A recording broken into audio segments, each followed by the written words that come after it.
Shanti Shanti.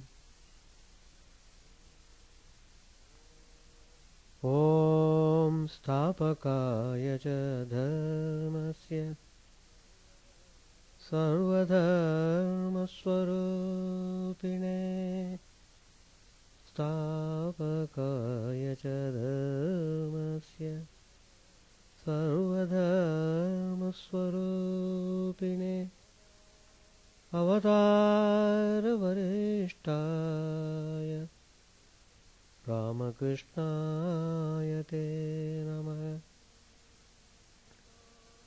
Asato ma sadgamaya Tamaso ma jyotirgamaya Mrityormamritangamaya. Om Shanti Shanti Shanti.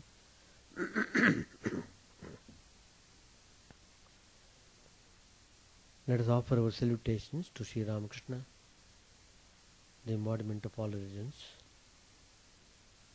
the Supreme God Incarnate, who came to establish religion universal.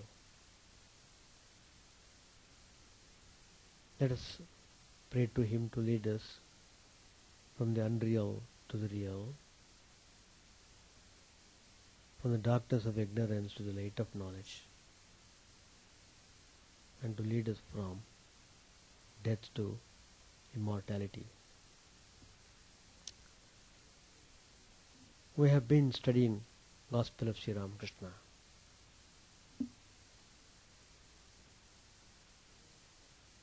Sri Ramakrishna's incarnation has a very special purpose. He has come with a special message.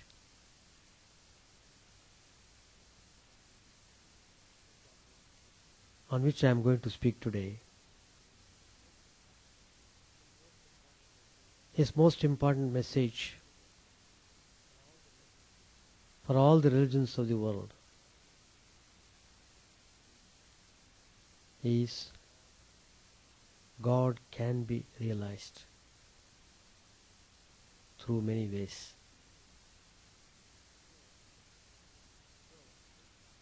So, this one statement, this one message is enough to establish peace and harmony, to remove all confusion in the name of religion going on modern times. All this violence, hatred have no meaning. Absurd. It's totally absurd. Sri Ramakrishna's message was not mere words. He did practice himself.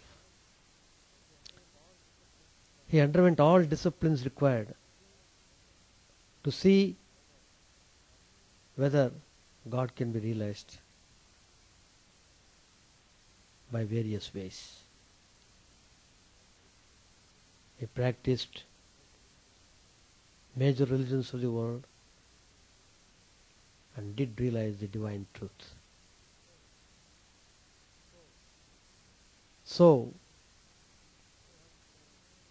Sri Ramakrishna gave an assurance to all the spiritual seekers of the world that God can be realized.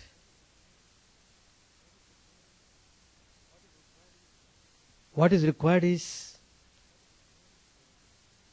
sincerity and earnestness.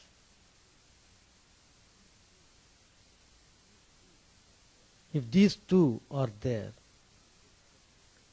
the spiritual seeker may be in any part of the world, he can see God. In whatever form he wanted to see, in that form he can see, he can realize truth.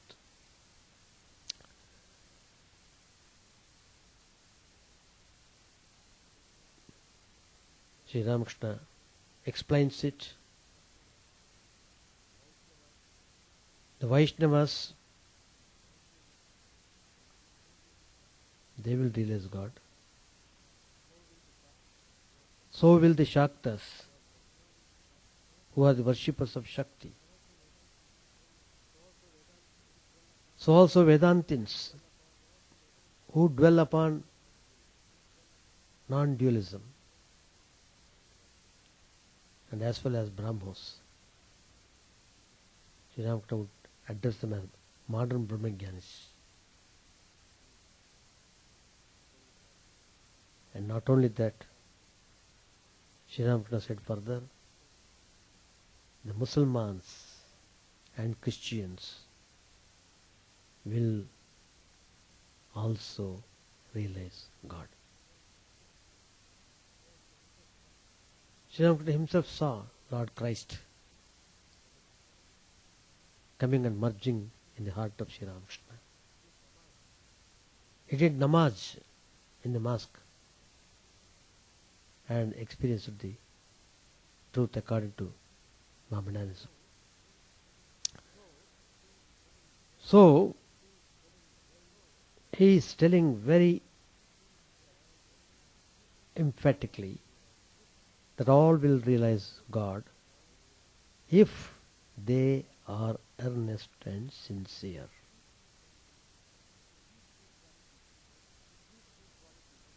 With these two qualities, what is needed is one should dive deep in spiritual sadhanas.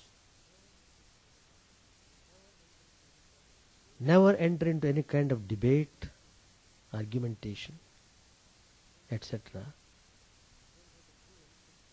You don't have to prove anything to others.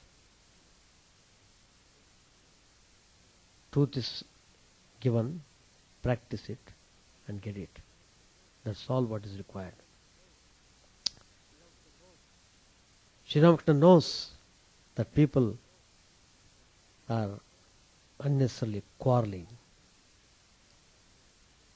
Sri Ramakrishna says some people indulge in quarrels. In what way?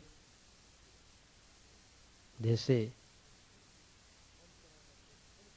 one cannot attain anything unless one worships our Krishna. I myself heard this when I had the occasion to attend the Kumbhabhishekam of Barsana Dham in Austin. Very nice temple they have built. Wonderful. Lots of devotees are there. Everything is okay. And the Swami had invited some Pandits from India. And some Swamis were there, including myself. We all spoke. Then the Pandits who had come to give their presentation from India, oh, they were very emphatic. Krishna alone should be adored and worshipped. You won't get anything else if you worship other gods or goddesses. Like that, in a very fanatical way, the Pandits were talking there. No.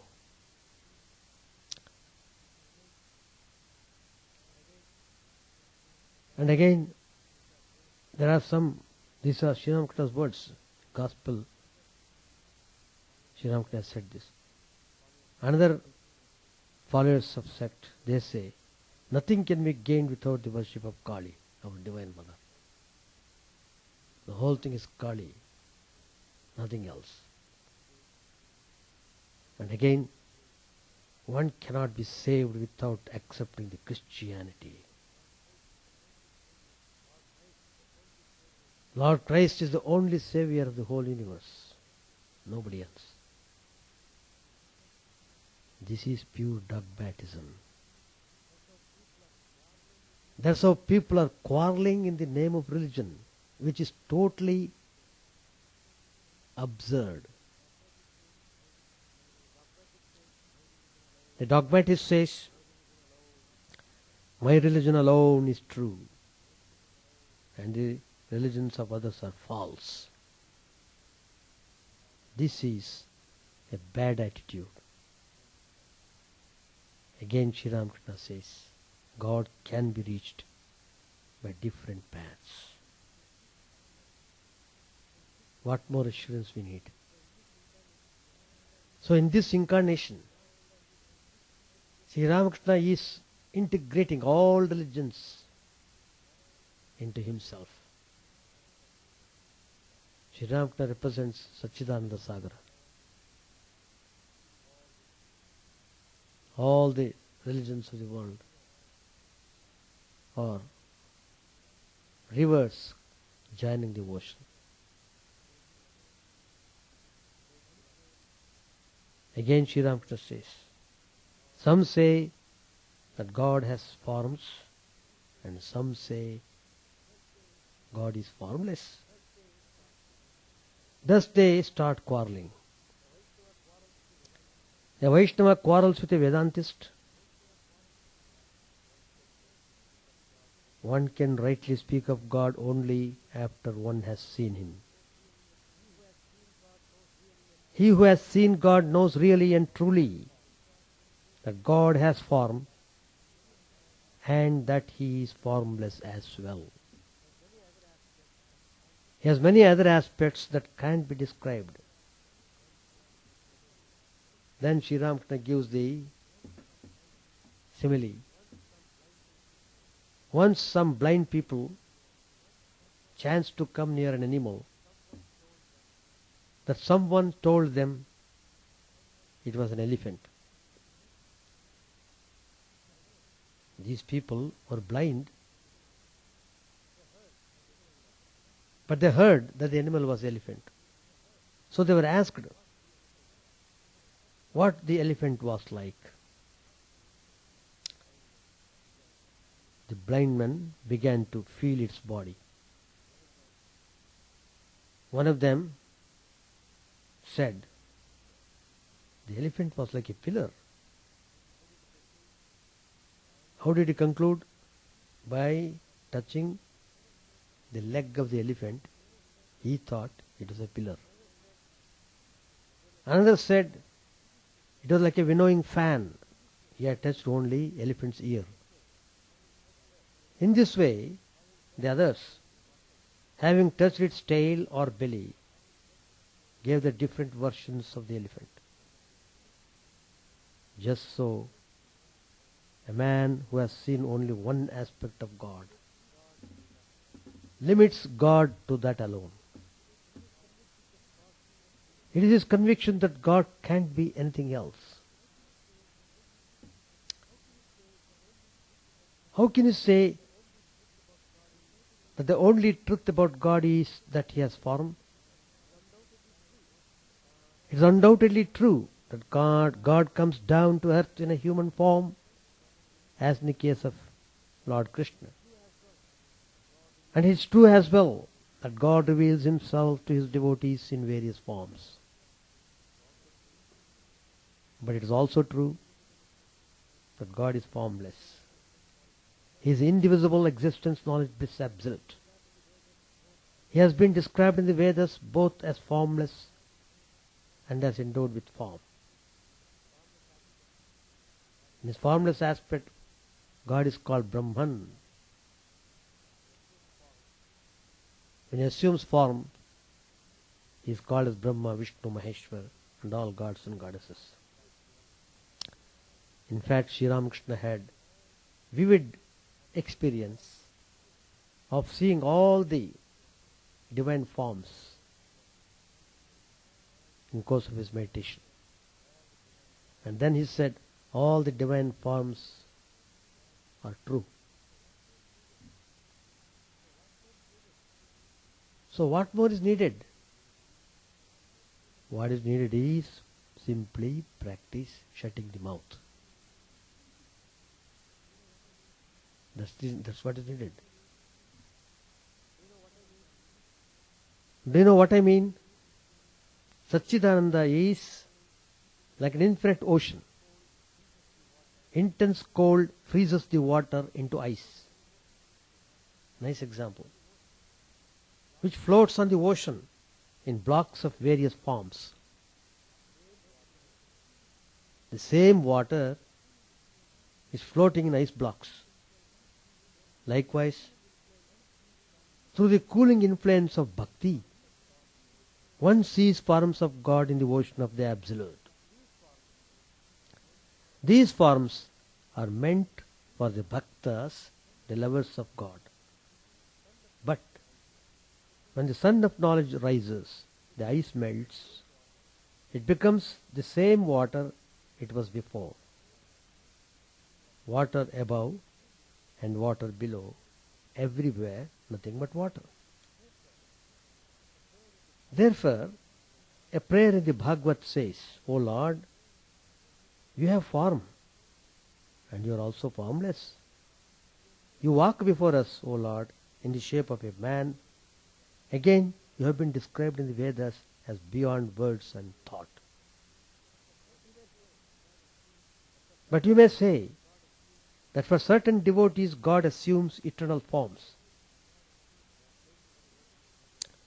There are places in the ocean where the ice doesn't melt at all. It assumes the form of quartz.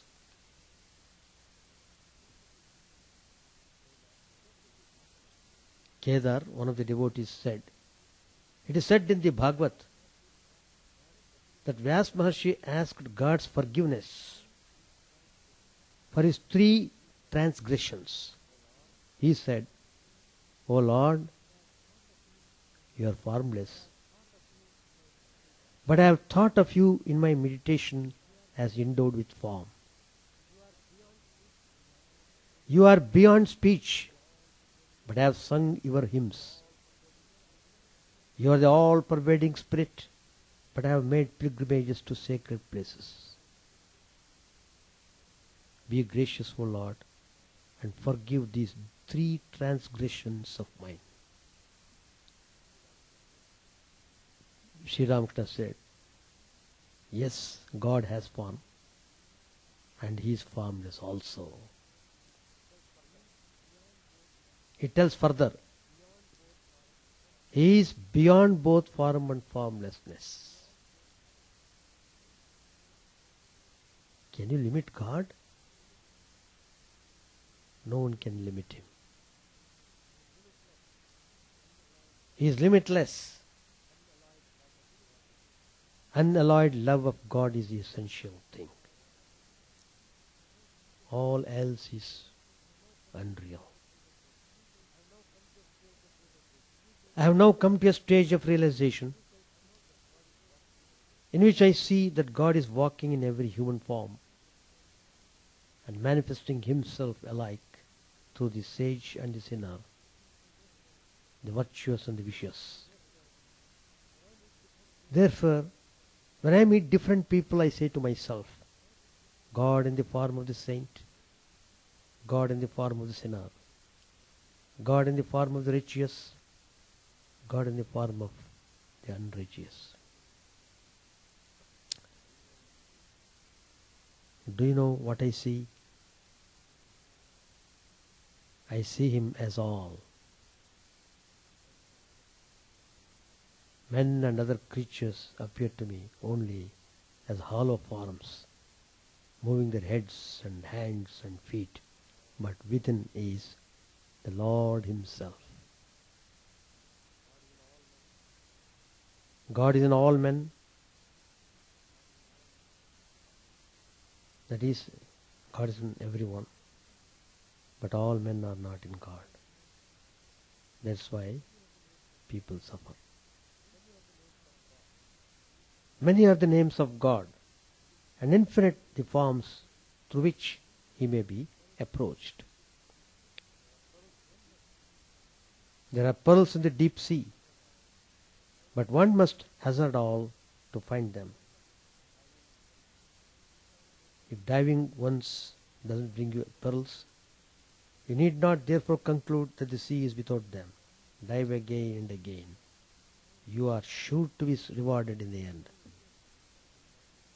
So is it with the finding of the Lord in this world. If your first attempt proves fruitless, do not lose heart. Persevere in your efforts. You are sure to realize Him at last. What are you to do when you are placed in the world? Give up everything to Him. Resign yourself to Him, and there will be no more trouble for you. Then you will come to know that everything is done by His will. So, you have to adopt some method to realize God. First of all, you must have the firm faith that there is God. That's most important. Without that fundamental faith, you can't have realization of God. So, that must be properly noted. Believing the presence of God. Then resign to Him. He who can resign himself to the will of the Almighty with simple faith and guileless love realizes the Lord very quickly.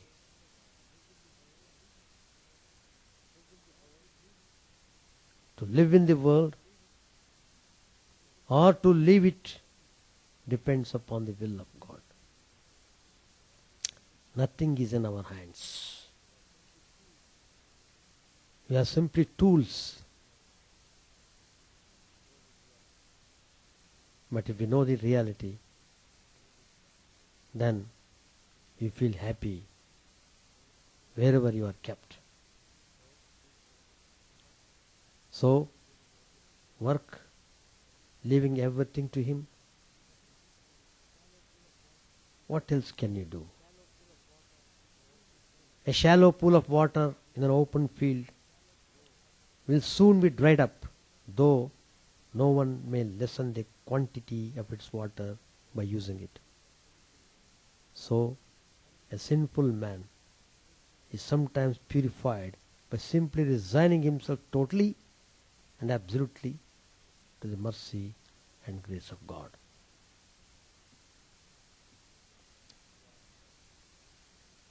Somebody asked a question to Sri Ramakrishna, Master, what are we to do when we are placed in this world?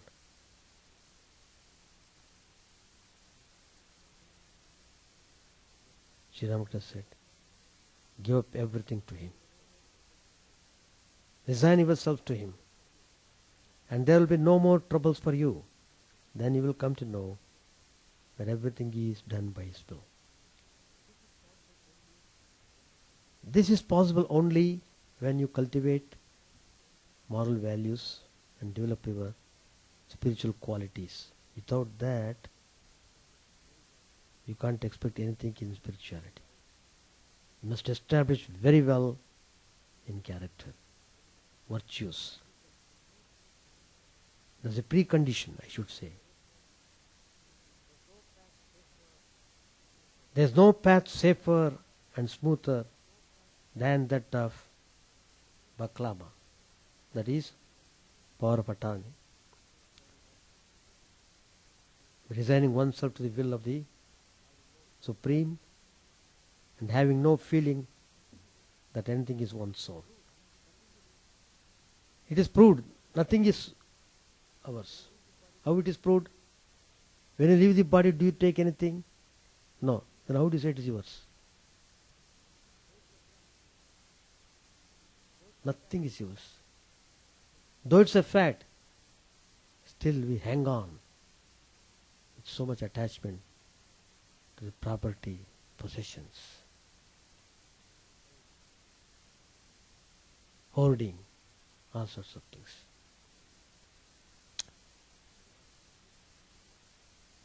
Sri Ramakrishna gives the example.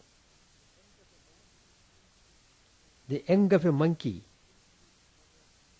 claps and clings to its mother tightly when she moves about. The kitten, on the other hand, does not do so, but mews piteously, mew mew, and the mother grasps it by the neck. If the young of the monkey lets go its hold of its mother, it falls down and gets hurt. This is because it relies upon its own strength. But the kitten runs no such risk, as the mother herself carries it about from place to place. Such is the difference between self-reliance and entire resignation to the will of God. Sri Ramakrishna gives another simile. Through similes and parables, Sri Ramakrishna very effectively teaches the spiritual values. A father was once passing through a field with his two little sons. He was carrying one of them in his arms, while the other one was walking along with him holding his hand. On the way, they saw a kite flying. The boy who was holding father's hand, giving up his hold of his father's hand, began to clap with joy, crying loudly, "Look, Papa, there's a kite." But immediately stumbled down and got hurt. The boy who was carried by the father also clapped his hands with joy, but he did not fall, as his father was holding him. The first boy represents the self-help in spiritual matters, and the second, self-surrender.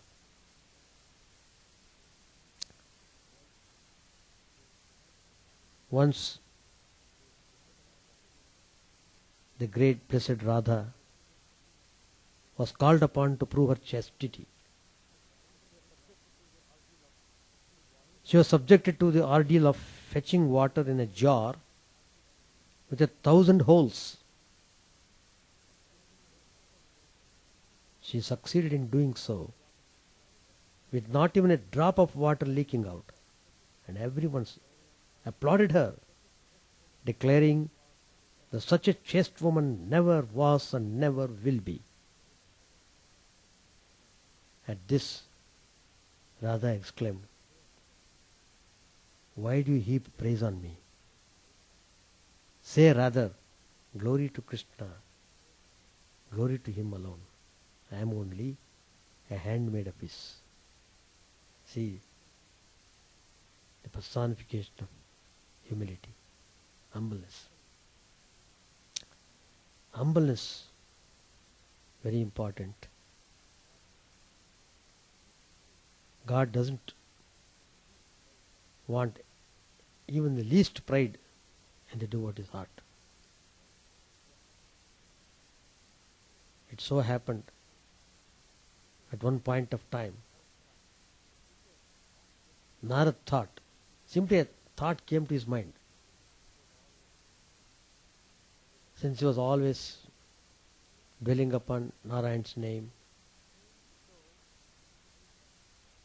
so unknowingly a pride has crept up in his mind that he was the greatest devotee. But even the slightest thought will be known to God. So God doesn't want his dearest devotee to be attacked by pride. So he called him. Narad, please go to a certain place. He showed the direction. Watch him. How his devotion. And report me back. Narada was stunned. What? Why the Lord is giving this assignment to me? Is there anything special about that person who should be regarded as the best devotee? He didn't express anything to God. Simply he went. Went to the place. He saw morning waking up to the night going to bed. What that person was doing. Narad watched. He was a farmer. Whole day he would spend time in the field. Afterwards he would come late in the evening. After everything is done, before going to bed, he would repeat God's name. Not 108 times, only one time. Ekameva dvitiyam.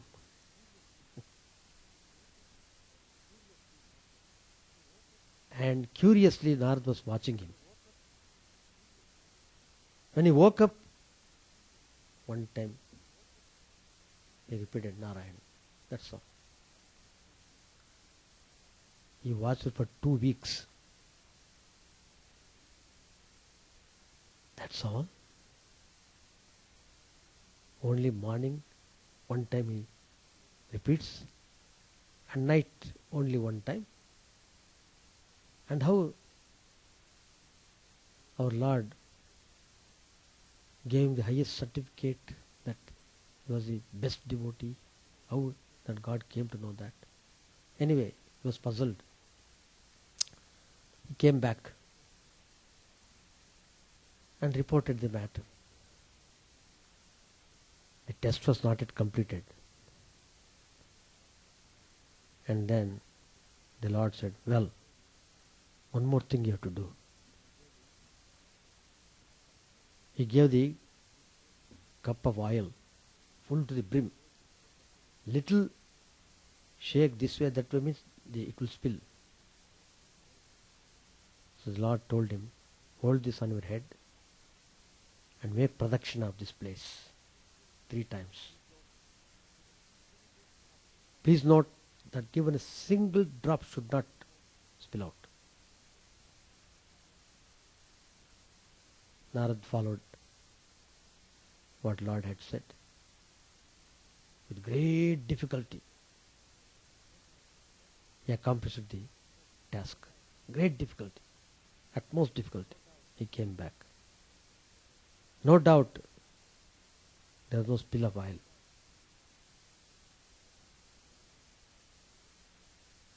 Oh God, I have brought the oil as per your order. I did. Then he smiled a little and said, well, Narad, how many times did you repeat my name? Well, making production. Repeat? How is it possible, Lord? You have given the cup full of oil. Little this way, that way means it will drop, the oil will go. No, my whole mind was focused on the cup of the oil, not to shake it. I couldn't repeat even once. Then the Lord said, look, that farmer, with all his field activity, terrible exhaustion, he could repeat at least 2 times, morning once, night once. Don't you think his devotion is greater? Narada was totally humbled. He learnt a great lesson. The meaning is, God doesn't like the devotee to be proud. Even the slightest egoism will be wiped out. One has to be very careful.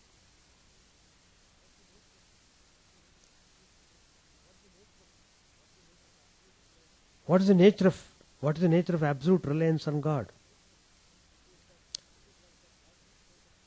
It is like that happy state of relaxation felt by a fatigued worker when reclining on a pillow he smokes at leisure after a day's hard work. It is the cessation of all anxieties and worries. Sri Ramakrishna tells how to live in this world. Live like a leaf cast off after being used for taking food. It is at the mercy of the winds. It is blown here and there, sometimes indoors and sometimes abroad in dirty places. Well, now you are placed here, all right, remain here. And when he will take you away and put you in a better place, then too you should say, well, and resign to his will with perfect unattachment. Let things take care of themselves. So that kind of total resignation is prescribed. Total resignation.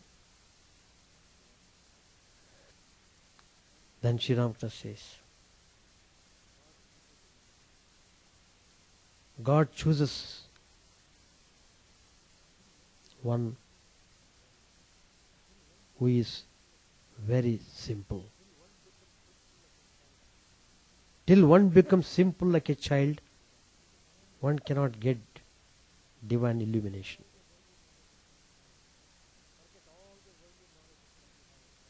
Forget all the worldly knowledge that you have acquired and become as a child. Thereby you will get the knowledge of the truth. Simple-mindedness takes one easily to God. If a person is simple, spiritual instructions easily fructify in him, as seeds germinate easily and grow to bear fruit soon when sown in tilled soil free from stones. The Master used to say, people become generous and simple-minded only in consequence of much penance. God can never be attained except with a simple mind. It is the simple-minded that he reveals his own nature.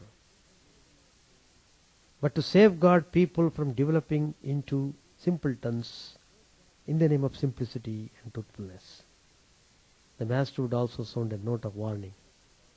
You are to be a devotee, but not a simpleton on that account.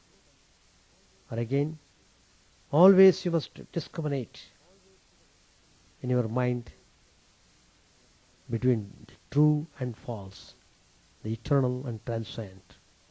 And then, leaving aside all that is transient, you should fix your mind upon that alone which is eternal. Spiritual life, spiritual practice become easy when you are able to contain the disastrous desires. The desires attack the mind like storm. He is a true man who is dead even in this life. That is, whose passions and propensities have been curbed to extinction as in a dead body. So long as the heavenly expanse of the heart is troubled and disturbed by the gusts of desire, there is little chance of our beholding therein the brightness of God. The beatific vision dawns only in the heart that is calm and wrapped in divine communion. God cannot be seen as long so long as there is the slightest taint of desire. Sri Ramakrishna says further, have your minor desires satisfied, minor desires satisfied, and renounce the major ones through right reasoning and discrimination. Anyway, it all depends upon the intensity of your aspiration. Are we really aspiring to realize God? That determines everything.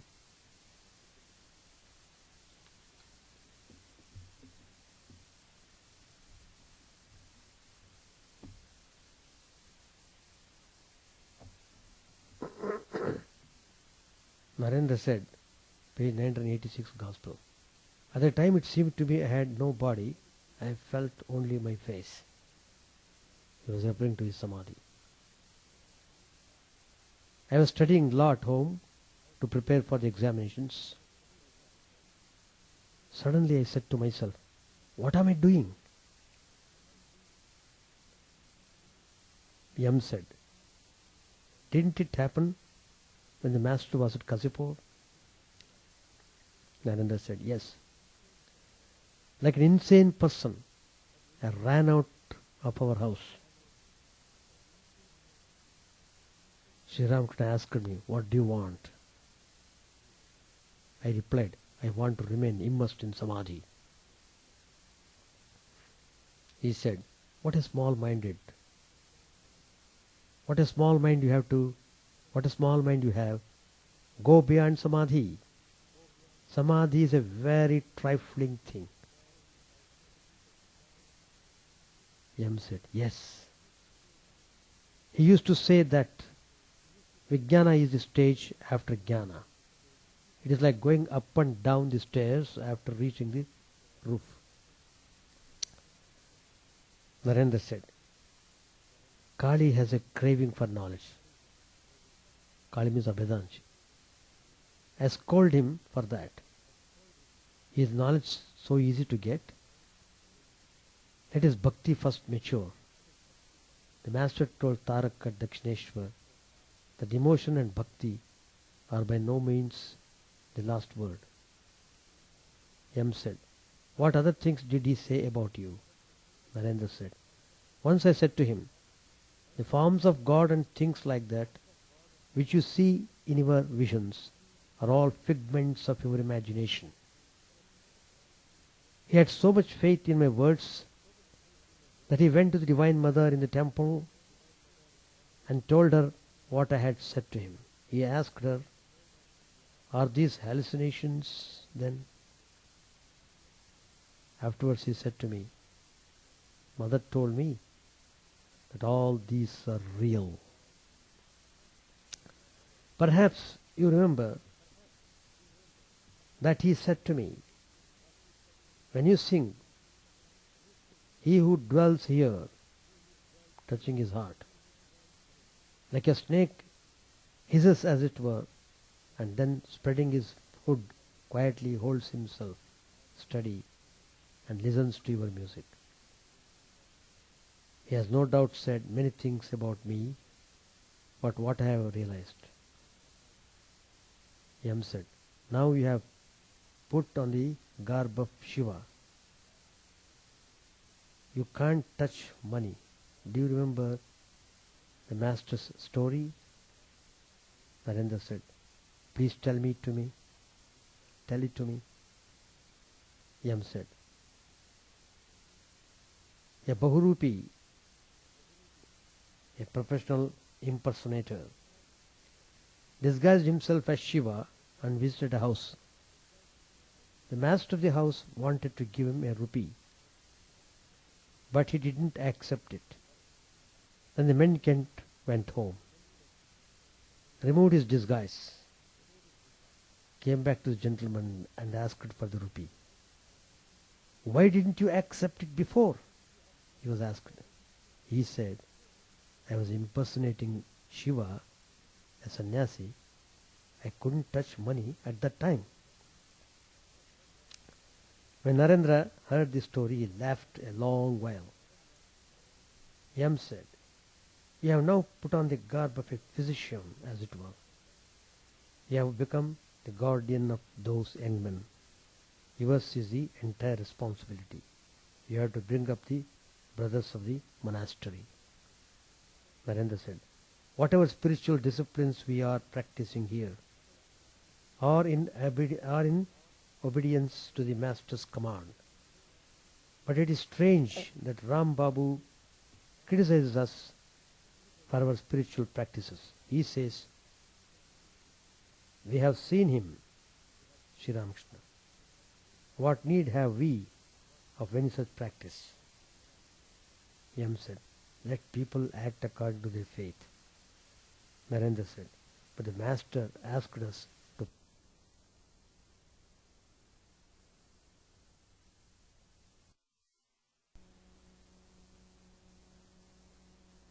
said how many times he prayed to the Divine Mother for my sake. After my father's death, when I had no food at home, and my mother and sisters and brothers were starving too, the Master prayed to the Divine Mother to give me money." Yam said, "Yes, I know that. You once told me." Narendra said, "But I didn't get any money. The Master told me what the Divine Mother had said to him. He will get simple food and clothing. He will eat rice and dal. He loved me so much. But whenever an impure idea crept into my mind, he at once knew about it. While going around with another, sometimes I found myself in the company of evil people. On those occasions, the Master could not eat any food from my hands. He could raise his hand only a little and could not bring it to his mouth. On one such occasion, while he was ill, he brought his hand very close to his mouth, but it did not go in. He said to me, 'You are not yet ready.' Now and then I feel great skepticism. At Baburam's house it seemed to me that nothing existed, as if there were no such thing as God." Yam said, "The Master used to say that he too had passed through that mood." Both Yam and Narendra remained silent. Then Yam said, "You are all indeed blessed. You think of the Master day and night." Narendra said, "But how little it is. We don't yet feel like giving up the body because we have not realized God." It was night. Niranjan had just returned from Puri. The members of the Math and M greeted him with great joy. Niranjan was telling them his experiences. He was then about 25 years old. The evening worship was over. Some of the brothers were meditating, but many of them assembled in the big hall around the Niranjan. They were talking. After 9 o'clock, Shashi offered food to the deity. The members of the Math finished their supper, which consisted of homemade bread, a little vegetable, and a little hard molasses. It was a full moon day of the month of Vaishaka. Narendra and Yam were seated on a couch in Yam's study in Calcutta. They were talking just before Narendra's arrival. Yam had been studying The Merchant of Venice, which he brought at the school. Narendra and the other brothers of the monastery were full of yearning for God realization. A fire of intense renunciation raged in their hearts. Narendra said, "I don't care for anything. You see, I am now talking with you, but I feel like getting up this minute and running away." Narendra sat in silence a few minutes. Then he said, Narendra said, "I shall fast to death for the realization of God." Yam said, "That's good. One can do anything for God." Narendra said, "But suppose I cannot control my hunger. Yam said. Then eat something and begin over again. Narendra remained silent a few minutes. Shall stop here. Chant the name of the Lord and His glory unceasingly, that the mirror of the heart may be wiped clean and quench that mighty forest fire, worldly lust, raging furiously within. Own name streamed down in moonlight on the lotus heart, opening its cup to knowledge of thyself. O self, drowned deep in the waves of His bliss, tasting His nectar at every step, bathing in His name that both for very selves. Various are thy names, O Lord. In each and every name thy power resides. No times are set, no rites are needful for chanting of thy name. So vast is thy mercy, how huge then is my wretchedness, who find in his empty life and heart no devotion to thy name. O my mind, be humbler than a blade of grass. Be patient and forbearing like a tree. Take no honor to thyself, give honor to all. Chant unceasingly the name of the Lord.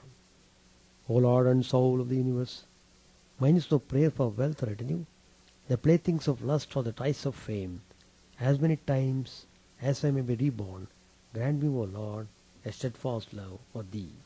A drowning man in this world's fearful ocean is thy servant, O sweet one. And thy mercy consider him as dust beneath thy feet. Ah, how I long for the day when an instant's separation from thee, O Lord, will be as 1,000 years. When my heart burns away with its desire, and the world without thee is a heartless void. Prostrate at thy feet let me be, in unwavering devotion, neither imploring the embrace of thine arms, nor bewailing the withdrawal of thy presence, though it tears my soul asunder. O thou who stillest the hearts of thy devotees, do with me what thou wilt, for thou art my heart's beloved, thou and thou alone. O Lord, lead us from the unreal to the real, lead us from darkness to light, and lead us from death to immortality. May all be free from dangers, may all realize what is good, may all be actuated by noble thoughts, may all rejoice everywhere, may all be happy, may all be free from disease, may all realize what is good, may none be subject to misery. May the wicked become virtuous, may the virtuous attain tranquility, may the tranquil be free from bonds, may the freed make others free. May good betide all people, may the sovereign righteously rule the earth, may all beings ever attain what is good, may the worlds be prosperous and happy, may the clouds pour rain in time, may the earth be blessed with crops, may all countries be freed from calamity, may holy men live without fear. May the Lord, the destroyer of sins, the presiding deity of all sacred works, be satisfied. For he being pleased, the whole universe becomes pleased. He being satisfied, the whole universe feels satisfied.